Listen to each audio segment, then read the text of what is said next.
চাচা, আপনার কি হয়েছে? এত অস্থির লাগতেছে। আপনি কি ফিলিস্তিনিতে যুদ্ধ করে আসলেন নাই? একরকম প্রতিবার যুদ্ধ করে এলাম। ওই তোমার চাচির সাথে হ্যাঁ না ভোটের আয়োজন করেছিলাম আমি। চাচা, চাচির সাথে আবার হ্যাঁ না ভোট? হ, তো তোমার চাচির সাথে আমি হ্যাঁ না ভোটের আয়োজন করেছিলাম।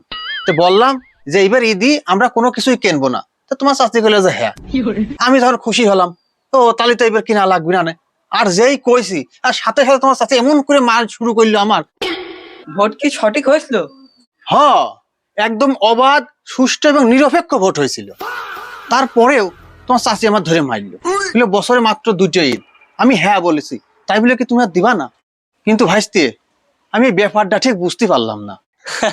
ও চাচা, আপনি তো বুঝতেই পারেন নাই। মিয়া মানুষের না মানে হ্যাঁ, আর হ্যাঁ মানে না। কও কি ভাইস্তে, কিন্তু এত টাকা খরচ করে যে সরকার গণভোটের আয়োজন করলো, এ জায়গা তো হ্যাঁ না ভোট ছিল, তাহলে মহিলা লোকেরা ভোট গুনলো কিভাবে?